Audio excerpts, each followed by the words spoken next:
Gott am Morgen, Gottes Segen, ich wünsche dir einen gesegenen schönen Tag. Und das Bibelvers von dir ist in 1. Petrus 2, Vers 2.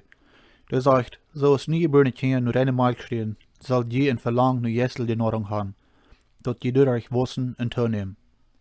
Wie als Eltern, und ich denke auch die meisten, die genießen jeder Moment, wenn sie kleine Kinder haben, jeder Moment von ihr Leben, dort genießen sie.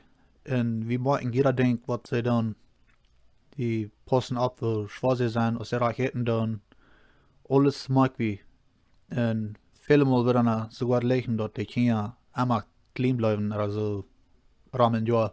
Das ist interessant zu sein, dass ein kleines Kind physisch in eine soziale Veränderung geraten werden.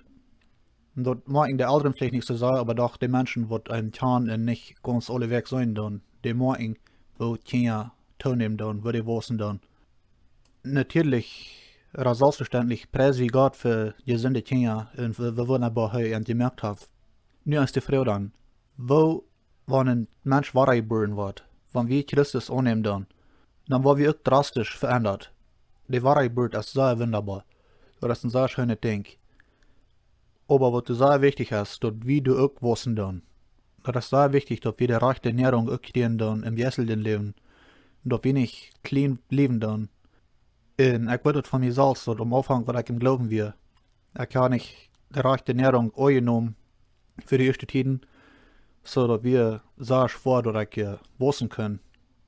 So, ich weiß nicht, viele Mal ist das wichtig, dass Freunde, dass einfach sein, dann, wo wir teilnehmen, dann, dass wir die rechte Ernährung kriegen und dass wir mit der rechten Person kommen und wieder jässlich wissen. Was wichtig ist, die Gemeinde, die spielt eine große Rolle in der Verantwortung von Wachstum von den niebekehrten Menschen. Und auch im Jesselchen, das ist nicht unbedingt wichtig, dass die Menschen Ramans gleich sein, dann, wo wir teilnehmen, dann. Aber das ist sehr wichtig, dass Gott weiß, wo wir wirklich stehen, dann. Und am ist es wichtig, dass wir in am wissen, dann. Dass wir teilnehmen, dann, in seine Friede, seine Liebe und seine Geduld mit anderen Menschen mitteilen, dann. Dass er kann die Neugeburt erfahren und auch jässlich wissen und ein Tag mit ihm in der Ewigkeit sein.